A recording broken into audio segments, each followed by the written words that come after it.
Today we are making stir-fried noodles completely from scratch. While you can skip making the noodles and purchase them from the refrigerated section at an Asian grocery store, money does not usually grow on trees, and I have a pasta attachment for my KitchenAid that would otherwise get very lonely in the closet. Start with 3 eggs cracked into a measuring cup.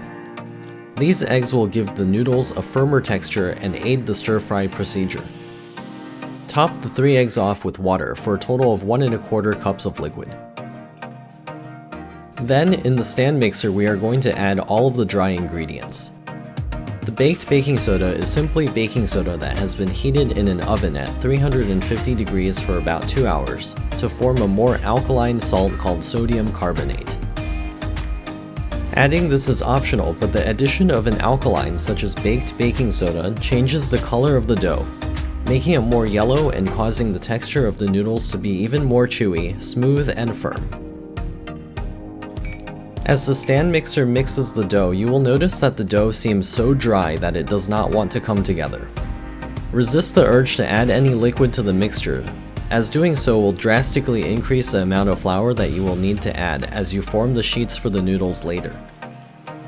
In fact, at the end of the 5-minute long kneading process, you can see that the dough has still not formed a uniform texture. We are going to set this aside for at least 10 minutes to allow the flour to hydrate. After 10 minutes, take the dough and knead it in the stand mixer or by hand.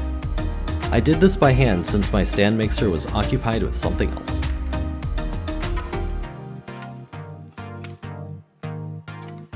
Then set it aside for another 10 minutes and you will see that the dough becomes smooth and uniform, ready for use. At this point, you can even set it in the fridge for use the next day. But if you keep it longer than that, there may be natural yeast that can start to change the color and flavor of the dough. When you are ready to make the noodles, divide the dough into 8 equal pieces. If you find that the length of the noodles is difficult to work with, you can divide it into 10 pieces. At this stage, we will be dusting all the surfaces and the dough with flour while passing it through the rollers. Be very generous with the flour so that the dough does not stick to the rollers. Work the sheets through the rollers sequentially, always starting with the same first sheet each time you dial in the next number. You can see that I am laying the sheets on top of each other, then flipping the whole stack over before making the first sheet 1 notch thinner. This prevents the overworking of the dough and puts less strain on the machine as well. I chose to get the noodles down to notch number 5, which seems like a very thick noodle, but I will be using the thin cutters, which on these KitchenAid pasta cutters seems like the best thickness for stir fry. When I begin the process of cutting the noodles, I will switch from flour to cornstarch for dusting. The cornstarch does not easily absorb into the dough, and will prevent the cut noodles from sticking to each other in storage. Generously dust the noodles with cornstarch, especially if you want to keep them for later use and not use them immediately. The noodles can be stored in a refrigerator for a few days or frozen solid on a tray, then placed into freezer bags together.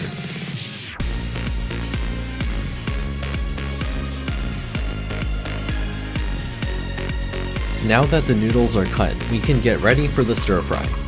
As with any stir fry, all the ingredients need to be set up and ready to go. So now is the time to do all of the chopping and slicing, preparing the garlic and slicing the beef brisket. The thinly sliced beef brisket is a great way to give the stir fry a very satisfying beefy flavor throughout.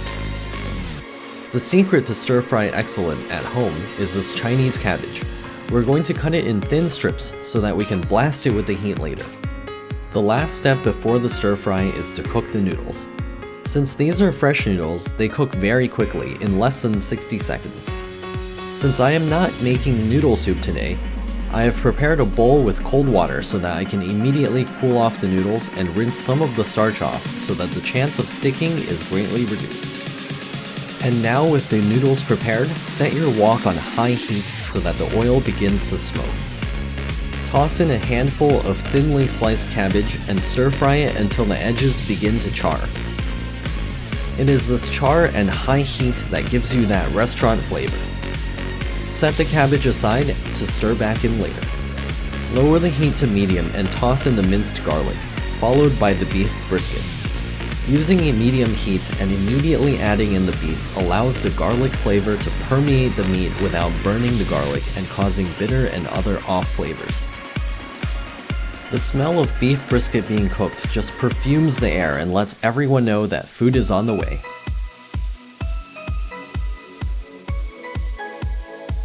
When the beef has finished browning, toss in a splash of rice wine, deglazing the pan a little, and follow that with the mushrooms. The moisture from the mushrooms will further deglaze the pan. The noodles then enter the pan, followed by the cabbage, sweetened soybean paste, oyster sauce, and a touch of soy sauce. It's this combination of sweetened soybean paste, oyster sauce, and soy sauce that give you the classic stir-fried noodle taste. Keep stirring until the sauce evenly coats everything and the stir-fried noodles are complete and ready to serve. And we will see you in the next one when it's time to eat again.